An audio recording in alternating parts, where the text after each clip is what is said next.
Marija Zaza Bibilaშვილი, ჭავჭავაძის ფონდის თანადამფუძნებელი, მოგესალმებით, ბატონო Zaza. პირველ რიგში მინდა შეგაფასებინოთ, აი რაღაცნაირი აბსურდული კანონების სერია, რომელიც ერთმანეთს მიყვება ამ საზოგადოებაში და თითქოს იუმორის საგანია, აი მაგალითად, ასეთი კანონი იყო ერთ-ერთი პირბადეების აკრძალვის შესახებ, ხომ, რომელიც პრაქტიკაში ვერ განახორციელეს. ახლა სოციალურ ქსელებში წარმოუდგენელია ყველა პოსტსდიონ, ამისთვის ბიუჯეტის თანხა არ იქნება, ალბათ საკმარისი მარტო თავის ტროლბოტების არმიას რომ მსდიონ, მაგრამ გასაგებია რომ ეს იქნება შერჩევითი, დასჯის მორიგი, რეპრესიული, საფუძველი, კრიტიკულად განწყობილი მოქალაქეებისთვის, მაგრამ ეს ყველაფერი რეჟიმს რომ ჭირდება. ის რა ეტაპზეა, რა მდგომარეობაშია, რა განზომილებაშია, მართლა მაინტერესებს თქვენი შეფასება, ესე იგი, არ ვიცი, ახალ თანამდებობაზე, კაცი რომელიც სუსიდან, ასე ვთქვათ, ბოლოჩინით გაისტუმრეს, გამოგვეცხადა დღეს ამ ახალი საბჭოური ინიციატივით, პირდაპირ ვთქვათ, აზრის კონტროლი, ქვია ამას მოკლედ. მოგესალმებით სოფო, მივესალმებით ტელემაყურებელს. რაც შეეხება ამ კითხვას, ანუ რას ნიშნავს ეს რეჟიმისთვის, ორი განზომილება აქვს ამას. პირველი განზომილება ის არის, თუ ამას შევხედავთ დემოკრატიული თვალსაზრისით, ხალხის აზრის გადმოსახედიდან, ხა აშკარაზე აშკარაა, რომ ადამიანი თუ ძლიერად ხარ, არ გჭირდება ვიღაცას აუგზავნო ლაპარაკი, ადამიანს თუ ღირსება გაქვს, არ გჭირდება ვიღაცას აუგზავნო გინება. ჯერ ერთი ისეთი ადამიანი თუ კაი ტიპი ხარ, არავინ არ შეგაგინებს, ხო, ანუ თვითმიზანი ხო არ არის, რომ იძახენ რომ ამდენი არიანო და ებიჯო თუ მთელი ქვეყანა გაგინებს, ესე იგი შენშია პრობლემა, ხო? ეს ერთი. მეორე, რაც შეეხება უშუალოდ ძალაუფლების ბერკეტებს, ჩვენ და სამწუხაროდ ერთი მეორესთან თანხვედრაში არ არის. ანუ რაც უფრო მეტი ადამიანი არის ანუ აი ამ ყველა ამ ბოროტების წინააღმდეგ, მით უფრო იმყარებენ ისინი ძალაუფლების ყველა გამოხატულებას, ყველა წყაროს, ყველა ბერკეტს და შესაბამისად მე ბოლომდე ვერ ვიზიარებ, აი თუნდაც იგივე აი იმ კანონმა, რომელიც თქვენ ახსენეთ, ხო, პირბადების შესახებ. შეიძლება კონკრეტულად რაღაც თვალსაზრისით ვერ გაამართლა, მაგრამ დიდ სურათში აი ესე ნაბიჯ ისინი გუდავენ პროტესტს ერთი მხრივ და მეორე მხრივ ჩვენ საუბრობთ იმაზე, რომ ასობით ათასი ადამიანი არის ამ ქვეყნიდან წასული.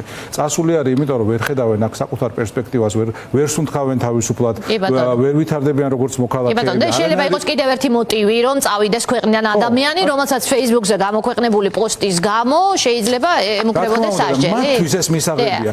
ჩვენ უბრალოდ სხვადასხვა სტანდარტით ვაფასებთ წარმატებას. მე და თქვენ წარმატებად მივიჩნევთ იმას, რაც არის ქვეყნისთვის კარგი. ნამდვილად. მათთვის წარმატება არის ის, რაც არის კონკრეტულად მათთვის კარგი, რუსეთისთვის კარგი და საქართველოსთვის ცუდი. შესაბამისად, ჩვენ რაც გონია მათი წარუმატებლობა სინამდვილეში მათი გადმოსახედიდან იმსახურებს მადლობას, ჯილდოს, დაწინაურებას, რაღაც სავარაუდოდ კორუფციულ გარიგებას და ასე შემდეგ, ხო?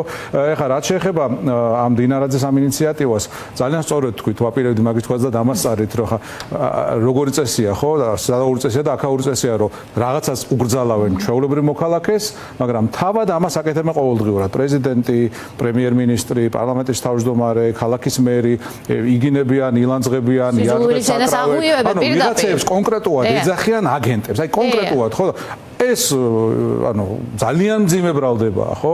შესაბამისად, მათთვის ეს შეიძლება სასამართლოში შეიტანოს არჩევანი, სასამართლო წარმოებაშიც არ მიიღებს ამ არჩევს და ასეთი მაგალითები გვაქვს უხვად, მაგრამ მეორე მხრივ თუ ჩვეულებრივ აღშფოთებულმა მოქალაქემ თავისი ემოცია გამოხატა, მივლენ და ხა 4000 და 5000 ლარი პატარა თანხა არ არის. მათთვის შეიძლება ეს არაფერია, მათ შეიძლება 10ჯერ უფრო ძვირიანი ჩანთა უჭირავთ ან ფეხსაცმელი აწვიათ, მაგრამ მოქალაქისთვის 4000 ლარი არის სასიცოცხლოდ მნიშვნელოვანი. და ამან მიმიყვანა ამ ფასების კომისიის თემაზე, აი მართლა რუსული საბჭოთა ცინიკური პოლიტიკის უმაღლესი გამოხატულება ეს ფასების კომისია. ერთი მხრივ ამბობენ, რომ თითქოს არ გაამართლაო, მაგრამ აი ასე შევხედოთ, ანუ ვინც ეს ჩაიფიქრა იმის ტვინში რა ხდებოდა და რა შედეგი მიიღეს. პირველი მთლიანად გადაფარეს ქიმიური იარაღის გამოყენების საქმე. მაშინ ძალიან აქტუალური იყო, როგორც ქვეყნის შიგნით, ასევე საერთაშორისო თვალსაზრისით ის, რომ ვიღაცამ გამოიყენა ქიმიური იარაღი, რაც დაადასტურეს. ჯერ თქვეს, რომ გამოვიყენეთო, მაგრამ აკრძალული არ ყოფილაო. მეორე დღეს თქვეს, რომ საერთოდ არ გამოგვიყენებენ და არ ქონიაო. მესამე დღეს კიდე სხვა თქვეს, მეოთხე დღეს კიდე სხვა თქვეს და მეხუთე დღეს დახურეს ეს საქმე, ხო? ანუ კატასტროფა ქონდა და სრული პანიკა კრიტიკა იმ თვალსაზრისით, რომ ვერ მიხვდნენ რა ეთქვათ ამ თემაზე, ვინაიდან საკუთარ ნაღმზე აფეთქდნენ. და აი ამ ვითარებაში შემოდის ეს ფასების კომისია, კლიპს იღებს ირაკლი კობახიძე, კონკრეტულ პროდუქტებზე საუბრობს და 3 თუ 4 თვის განმავლობაში რა ვიზუალს ქმნიან, რა ოპტიკურ ილუზიას ქმნიან, რომ თითქოს ისინი ზრუნავენ მოსახლეობაზე. აბა, ხო ხედავ ის ზრუნავენ, ხო, სადღაც იმედის ეთერში, ალბათ ასე მოდის ეს ყველაფერი. სამთვიანი შუალედით საკუთარი თავის უარყოფა ბატონოზაზა, რა პოლიტიკური კაპიტალია, ჯერ რომ მგონია რომ ევროპაში უფრო იაფია ყველაფერი და 3 თვის თავზე რომ აღმოაჩენ რომ საქართველოში უფრო იაფია პირიქით, ანუ საკუთარ თავს ეწინააღმდეგება რამდენიმე თვიანი შუალედით. მე ანუ კი არ გეწინააღმდეგებით. არა, არც მე უბრალოდ ეს არგუმენტიც ვნახოთ. ამ თვალსაზრისით რომ შევხედო, რომ პოლიტიკურ კაპიტალზე რომ ზრუნავდა, პოლიტიკური კაპიტალი უნდა გქონდეს. აჰა, კი ბატონო. ეხლა ჩვენ რომ შევხედოთ ქართული ოცნების ნებისმიერ, ანუ ბიზნესმენების გარდა, რომელ მათგანს აქვს ცალკე აღებულს ინდივიდუალურად პოლიტიკური კაპიტალი.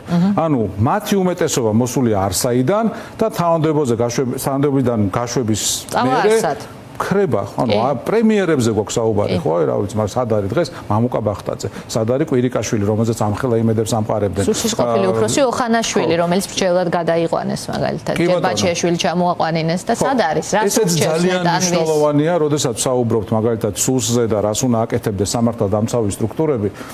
ჩემთვის პირადად და ყველა თავმოყარე ქართველისთვის ძალიან მტკივნეულია ეს თემა, რომ ჩვენ გვყავდა სპეცსამსახურები, რომლებიც ამ ქვეყანისთვის იყო საამაყო, რომლებიც საკუთარ ჩეჩმაში აფეთქებდნენ ქართველების კვლელებს, ბუთბებს, ტურამბებს, იქ ცხინვალის ხეობაში ვინც საშინელებები ჩაიდინა, ისეთ ადამიანებს, ხო? აი ესეთი ხალხი ყავდა, რომლებიც ოცნების პირობებში ან საეჭვო ვითარებაში გარდაიცვალენ, ან ზოგი ციხეში იყო, ზოგი დღემდე ციხეშია და დღეს ყავს სუსი, რომელიც Facebook სკროლავს და ყავს სუსი, რომელიც ივანიშვილის პირად მევალეებს დასდევს და დუბაიდან ჩამოყავს. ანუ როგორ შეიძლება ამათ ველაპარაკოთ თავმოყარეობაზე, ამ პოლიტიკურ კაპიტალზე, ხო? ანუ იმ თავითვე გასაგებია ვინ რაზე ზრუნავს. როდესაც ჩვენი სპეცსამსახური იყო, რომელიც ოკუპირებული ტერიტორიის სიღრმეში იცავდა შენს მოსახლეობას, რომელსაც სოხუმის ციხიდან გამოყავდა მამა იონა, მაგალითად. რაც მოხდა 2012 წლამდე, ხო? რაღაც საოცარი სპეცოპერაცია. და დღეს ყავს სპეცსამსახური, რომელიც რაღაც ყურის, სპარსეთის ყურის ქვეყნიდან იტაცებს ერთ-ერთ ქართველს, იმიტომ რომ ის არის ერთ-ერთი მდიდარი ქართველის პირადი შურიზიების სამიზნე. ჩვენ ახლა ისეთ რაღაცებზე ვლაპარაკობთ, რაც მართლა დღესავით ნათელია, მაგრამ ჩვენი პრობლემა ასევე ის არის, რომ ძალიან დიდ ნაწილში ქვეყნის, სადაც არც ფორმულა იჭერს და არც სხვა კრიტიკული არხები არ იჭერს, ადამიანები უბრალოდ არ იციან, აი უბრალოდ არ იციან, რომ დღეს საქართველოში ტროტუარზე დგომის გამო ხალხს იჭერენ. არ იციან და რო უთხრა ვერ წარმოიდგენენ, ეს იმდენად წარმოუდგენელია, რომ არ დაგიჯერებენ. კაი, ახლა საიდან მოიტანე თქვენ, ხო?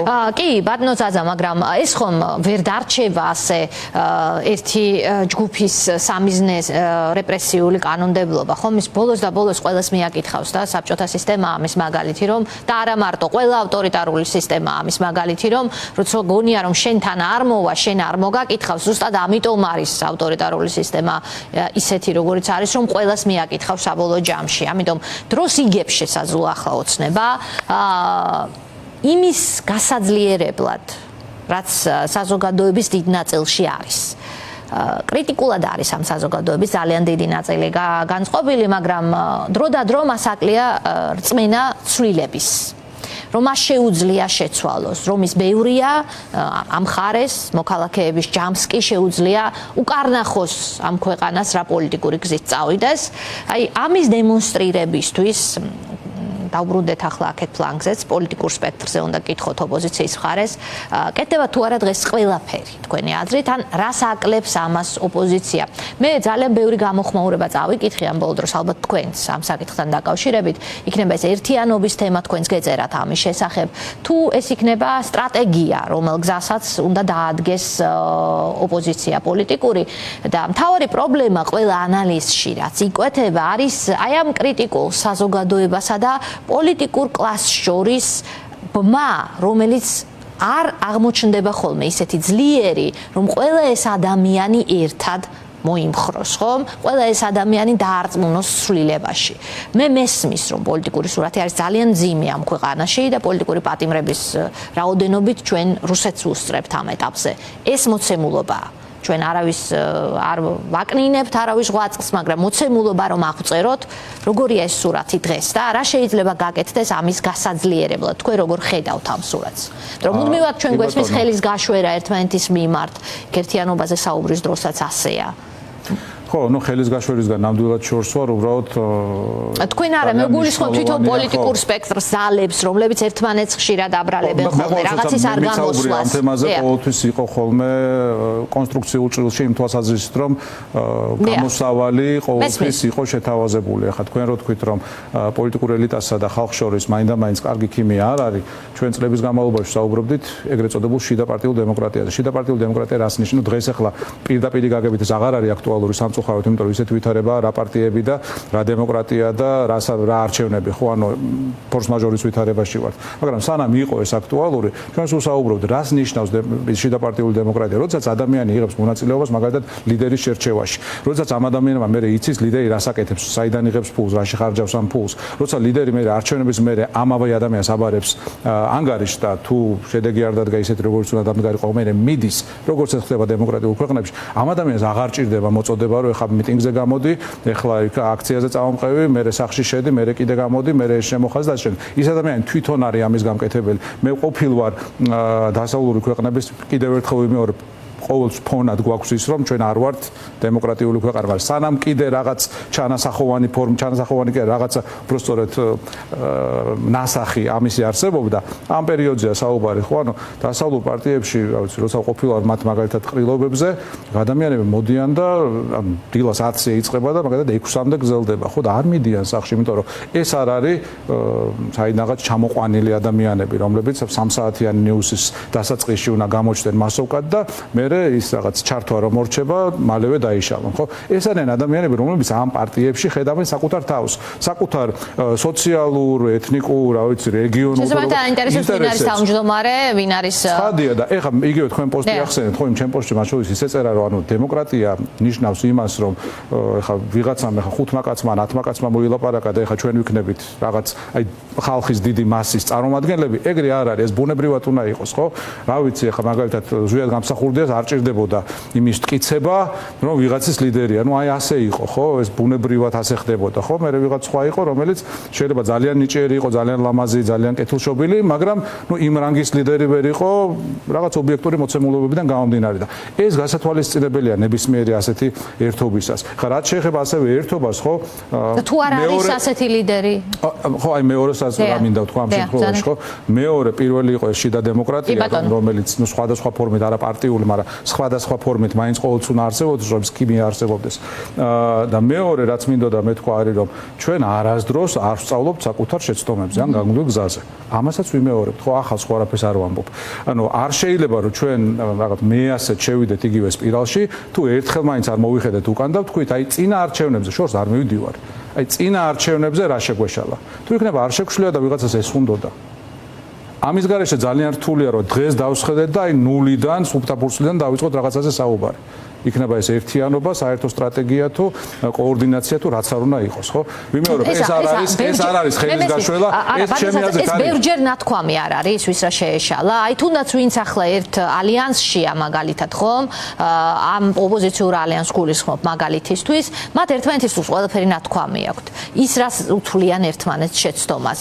ვინ უნდა თქვას ეს მათ გარდა? ისინი თანხმდებიან, რომ რაღაცეები მათი აზრით არ სწორდება, არ შეუცვლიათ წარმოდგენა წინა მათ მიერ გადადგმულ ნაბიჯებზე ერთმანეთის მიმართ, მაგრამ რაღაცა მოძებნეს წერტილები, სადაც მათ შეუძლიათ გაერთიანება ახლა. თქვენ გულისხმობთ ვის მათი ამომრჩევლის მხრიდან შეფასებას? ამომრჩეველზე და პოლიტიკოსებზე და არა პოლიტიკოსები ერთმანეთს რას ეტყვიან დახურულ კარს. გასაგებია კოალიციური ისეცად მოლაპარაკებებიც სტარდება, ასე ტიპის დახურული შეხვედრებიც ნორმალურია ნებისმიერ თუნდაც დემოკრატიულ ქვეყანაში, მაგრამ საუბარი იმაზე რა ტიპის საჯარო კომუნიკაცია ხდება. კი ბატონო, როგორ მიპოვოთ ეს ბმა? აი როგორ? ყრილობაა ჩასატარებელი, როგორ გონიათ ეს მე? ეხა ეს ცოტა უტრიება გამოდის, იმიტომ რომ გულისხმობ იმას, რომ არის, რა ვიცი, ეთერში როზის ვიღაცა შეგვიძლია ჩვენ სანამ ვილაპარაკებთ ხვალინდელ დღეზე ვილაპარაკოთ გუშინდელ დღეზე და გუშინდელ დღეზე საუბარი არ ნიშნავს რომ ჩვენ წარსულში ვიქექებით. კი ბატონო, მე გუშინდელ დღეზე საუბარი ნიშნავს რომ აი გუშინ აი ჭადრაკი ვითამაშეთ მე და თქვენ გუში. კი ბატონო. ხო და რა ვიცი სამი პარტიიდან სამივე მოიგეთ თქვენ. ხო შეიძლება რომ დავსვათ და გავაანალიზოთ რომ აი რა შემეშალა იქნება უნდა დავждე ჯერ ვისწავლო ხო? კი, მაგრამ თქვენ საზრზე დარჩით და მე ჩემს საზრზე დაახლოებით ეგეთი ვითარება. მაშინ სუწავაგებ ვინაიდან თუ იქიდან არ გამოვიტანე დასკვნა ალბათ სავარაუდოდ. ანუ თქვენი აზრით პოლიტიკოსებს ჭირდება წარსულ შეცდომებზე პასუხისმგებლობის აღება. პასუხისმგებლობამდე ანუ არ მივდივარ უბრალოდ ვიძახი რომ გავიაზროთ და იმისა რომ ეს იყო შეცდომა. ან გაანალიზება და იგივეს არ გამეორება. სულ მინიმუმს ვამბობ და ეს არის ვიმეორებ ეს არის ძალიან დიდი გულშემატკივრის პოზიციიდან ნათქვამი და არანაირად არ ჩასაფრებული, არც კრიტიკული, ვინაიდან ჩვენ ყველას გვჭირდება რომ ჩვენმა ოპოზიციურმა სპექტრმა გაიმარჯვოს. კი ბატონო, აი ბანაზაზე თქვენ რა მიგაჩნიათ ასეთ შეცდომებად, რაც არ უნდა გაიმეოროს ახლა პოლიტიკურ მოკლასზე. ორი დავასახელე უკვე. ორი და ანუ ეს ორი რაც თქვი, ერთი არის დემოკრატიული დეფიციტი და მეორე წარსული შეცდომების არ გაანალიზება. ეს ორივე არის საკვანძო. მესამეზე ეს ორი იმდათ მნიშვნელოვანია რომ ეს ორი რო იყოს ბევრი რამე თავისით დაალაგდება მათ შორის თავარი რაც არის აი რაც თქვენ ბრძანეთ ხო ამდენი ადამიანია ალბათ აი მოსახლეობის 2/3 მაინც და ამ პროპაგანდისტულ ტელევიზიებს თუ გამოხდა ალბათ 90% რომელიც ბუნებრივ ქართულ პატრიოტულ პოზიციაზეა მაგრამ მაინდა-მაინც აი ეს ბმა არ შეინიშნება და ესეც ობიექტურად ჩემი აზრი არ არის და თქვენი აზრი არ არის ახლა კვლევებში ჩანს და ემპირიულად ჩანს პროტესტის პირობებშიც ხო? შესაბამისად ეს არის გამოსასწორებელი და ეს მოგცემს შანსს. ეს გამარჯვების გარანტია ნამდვილად ვერ იქნება ვინაიდან ახლა ვიმეორებ ახლა რუსული რეჟიმის პირობებში ცხოვრობ და როგორც თქვით ახლა დღევანდელი ზუსტი ციფრი არ ვიცი, მაგრამ ნუ ძალიან ბევრი პოლიტიკური პატიმარია ხო ჩვენ არ ვართ უნგრეთი, სადაც იგივე მადიარმა მოახერხა ის რაც მოახერხა, იმიტომ რომ მას ხელს არავინ არ უშლიდა. განსხვავებით საქართველოსგან, სადაც ყველაფერს კეტავენ, მედიას აღჭობენ, სამოქალაქო საზოგადოებას გუდავენ, პოლიტიკოსებს იჭერენ, ადამიანებს ტროტუარზე დგომის გამოიჭერენ. ეს ობიექტური რეალობაა, ანუ ჩვენ ბევრად უფრო რთულ ვითარებაში ვართ, მაგრამ ვიმეორებ ის, რაზეც მე ვსაუბრობ, ნუ ძალიან ელემენტარულია, რაც მაინც შეგვიძლია და რაც ბევრად დაგვეხმარება, თუნდაც იგივე როგორც 26 მაისის მომზადებაში. პირობით. აი, თქვენ ახლა გისმენთ და მიხეილ სააკაშვილის პოსტებიც გამახსენდა, სადაც ისაუბრობს სახალხო ლიდერის აუცილებლობაზე. აქ რაღაცა ასევე შეიძლება წავიკითხოთ მისი სურვილები. ფიქრობთ რომ ამ მიმართულებით გადადგმული ნაბიჯები გველის პოლიტიკურ ასპარეზზე? ვერ გეტყვით, ვინაიდან სახალხო ლიდერებს არ ნიშნავენ და ასე საჭიროებიდან გამომდინარე არ ირჩევენ. ხო, სახალხო ლიდერი თავისით იშვება რაღაც გარემოებებიდან და პერსონალური თვისებებიდან გამომდინარე, შეიძლება იყოს, შეიძლება არ იყოს, მაგრამ ამაზე ხა საუბარი რა გვჭირდება და მოდი ვიღაცას მივანიჭოთ ეს როლი ამ დიდ სურათში ესე არ ხდება. კი ბატონო, არ ხდება ნამდვილად, მაგალითად თქვენ ახსენეთ ზუსტად გამსახურდია და დაპატიმრების, ასევე მერაბ კოსტავაც უნდა ვახსენოთ. დაპატიმრებების რეპრესიების მიუხედავად, რაც ამ ორმა ლიდერმა გამოიარა, მათი ბუნებრივად შექმნილი ლიდერის ხატი რაღაცნაირად უძლებდა ყველაფერს, ხომ? ასეთი ლიდერი დღეს ქართულ პოლიტიკურ სპექტრში გეგულებათ? ანუ ასეთი ლიდერი რომელიც გარეთ არაციხეში იმ პირობებში ხო ანუ იმ პირობებ და იმ ვითარებაში უნდა ვიმოქმედოთ ეხა მარტო ოპოზიციაზე რო არ ვილაპარაკოთ იგივე ეს არგუმენტი მე ძალიან ხშირად მithქვამს ჩვენი დასავლელი მეგობრებისთვის ხო სანამ ოპოზიციურ ფლანგზე იყო ერთი გამოკვეთილი ლიდერი სანამ მიხეილ სააკაშვილს ციხეში ჩასვამდნენ რუსები მანამდე ამბობდნენ რომ არა ერთი ლიდერი არ გვინდა ხო მე საუბარი იყო რომ აბა ეხა ჰორიზონტალური სტრუქტურა შექმნა კოალიცია შექმნა და დაგელაპარაკებთ. მე რო შეიქმნა ეს კოალიცია ამ ფორმით თუ იმ ფორმით მე დაიწყეს იმის ლაპარაკი რომ აბა ლიდერი ვინ არის. ხო ხა ეგრე არ გამოვა ძალიან ხშირად ეს იყო ხოლმე ჩვენი მეგობრების მხრიდან სინამდვილეში იმის არაღიარება რომ მათ არიციან რა ქნან ან როგორ ქნან და შესაბამისად რომ დავანებოთ თავის საერთაშორისო ფაქტორს და ქვეყნის შიგნით შევხედოთ ჩვენ ხომ აქ საუბრობთ მაინც საკითხზე რომელიც ქვეყნის შიგნით წყდება საბოლოო ჯამში ბევრი ადამიანის რწმენით რომ მას ცვლილება შეგვიძლია აი დღევანდელ მოცემულობაში ერთი ლიდერი სჭირდება ამ საზოგადოებას თქვენ როგორ უყურებთ ამ პროცესს. ფაქტია, რომ არ არის ასეთი ლიდერი ახლა გარეთ ერთი, რომელიც ყველა მოქალაქეს გაახსენდება, რომ მას შეუძლია ცვლილების მოტანა, მაგრამ ეს არც არის საზოგადოების დაკვეთაო, ამაზე საუბრობენ პოლიტიკური სპექტრის წარმომადგენლები და კვლევებიც, რომელიც ტარდებოდა, ამას ამბობდა, რომ არაერთ ლიდერზე იყო მოთხოვნა საზოგადოების მხრიდან, არამედ რაღაც კოალიციურ მართვაზე, ხო? აი აქ თქვენი აზრი მინდა ვიკითხო. ხო, ეს ჩემი აზრი ამ შემთხვევაში უმნიშვნელოა, მე ვერ გეტყვით, ანუ შეიძლება იყოს ლიდერი, რომელიც იქნება კარგი, შეიძლება იყოს ლიდერი, რომელიც იყოს ოდიოზური, შეიძლება. ანუ საუბარი იმაზეა, რომ ჩვენ კოალიციური ვიქნებით, რაღაც რამდენიმე ლიდერი იქნება თუ ვინც არ უნდა იყოს, აი ის ორი თემა, რაც ჩემთვის პირადად ძალიან საკვანძოდ მნიშვნელოვანია, იყოს გათვალისწინებული, ხო? ჩვენ შემთხვევაშიც, ანუ იქნება ვითარება, როდესაც ადამიანებს კონკრეტულ ვითარებაში არ დაჭირდება დაძახება, ხო, აი თავისით გავლენ. კი ბატონო. ან ვიღაცას გაყვებიან. ისე რომ არც დამონათება დაჭირდებათ და არც ასე ვთქვათ ჯიკება. და მეორე ეს უკვე არ არის აუცილებელი რომ მაინდა-მაინც ძალიან საჯაროდ იყოს, მაგრამ ასე მგონია რომ ნებისმიერ შემთხვევაში აუცილებელია განვლილი გზის შესწავლა. ხო, აი ამას ხოცები და რუსები ძალიან კარგად აკეთებენ ჩვენ და სამწუხაროდ. რა ვიცი, აგერ სწავლობენ საკუთარ შეცდომებზე? ან დინარაძემ თქვა რომ აი სადაც ხედავთო რაღაცა გვაკვდება, მე კანონს ვიღებთო და გზალავთო იმას, ხო, რამდენიმე თვის წინ თქვა ასეთი რაღაც თუ შარშან თქვა. ხო და სამწუხაროდ ახლა სწავლობენ საკუთარ შეცდომებზე და ახლა რუსეთს ხრიდან ამაზე უზარმაზარი რესურსი იხარჯება და ეს არის მათი უპირატესობა, ინსტიტუციური მეხსიერება, რომელიც მათ გააჩნია. ძალიან კარგად იციან ქართველი რაზე ტრიგერდება, როგორ შეიძლება გააბრაზონ, რაზე შეიძლება დემოტივაცია გააკეთონ და ამით მართონ ეს ქვეყანა უკვე 14 წელია. მოდით რეალობა რომ აღწეროთ ოდნავ ოპტიმისტური ნოტით ახლა, აი თქვენ ახსენეთ რომ კი კრემლში სულ არის ზაგატოვკები ერთგვარი საშინაო დავალებები, რომელიც ყველა ქვეყნის მოქალაქის ტიპზე მუშაობს, ხო?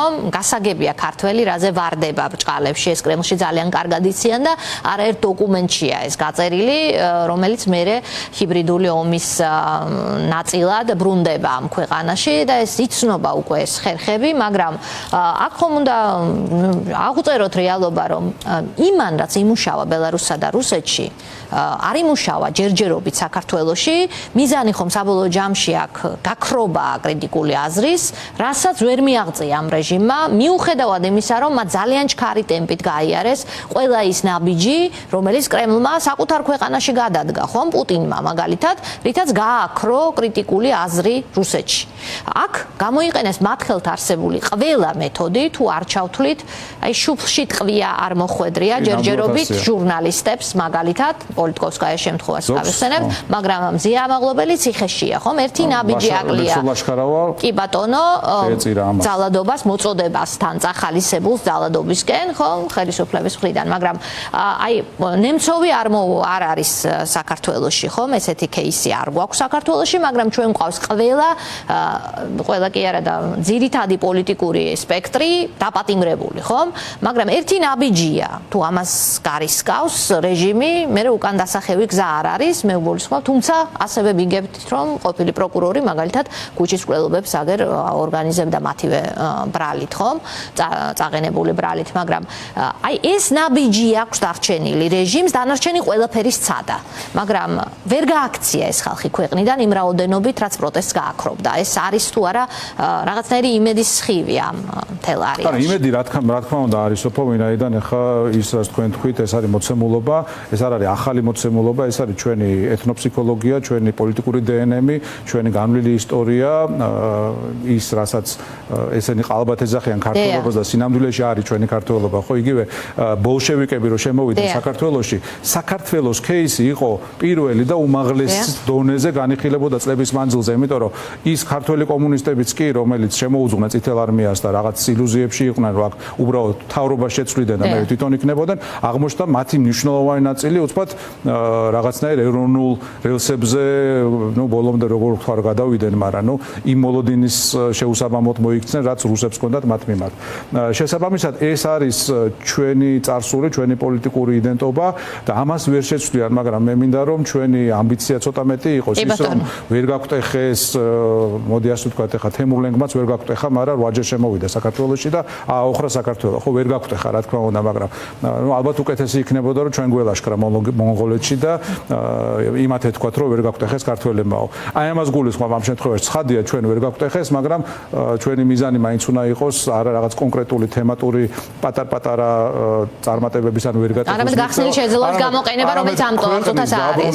ჩვენ ვართ ისტორიული შესაძლებლობის წინაშე და ეს სარკმელი იხურება. ევროპა დღეს ჯერ კიდევ ამბობს, რომ საქართველოს ადგილი ევროპაშია. სომხეთის მაგალითი ჯერ კიდევ გვინარჩუნებს ამ შანსს, რომ ევროპა რეგიონიდან ბოლომდე არ გავიდეს, მაგრამ ყველაფერს აკეთებენ იმისთვის, მავანი და მავანი ყოველდღიური მათი მტრული რიტორიკით, რომ საქართველოს ეს შანსი დაკარგოს. და ეს ვის ინტერესშია? მხოლოდ რუსეთის ინტერესშია, ხომ ასეა. აქედან გამომდინარე, ჩვენ ამბიცია უფრო მეტი უნდა გქონდეს, მიზანი უფრო მაღალი უნდა გქონდეს და სრული პატივისცემით, რა თქმა უნდა, იმ ყველა ადამიანის მიმართ, ჩვენი ყველას აი ამ განწყობის მიმართ, რომ ვერ გაგვტეხეს, მაგრამ ცოტა უფრო მაღლა უნდა დაუმიზნოთ და ასე ვთქვათ, ვერ დამარცხება ვაქციოთ გამარჯვებათ. კი ბატონო. დიდი მადლობა ზაზა ბიბილაშვილი. მადლობა თქვენ. მადლობა.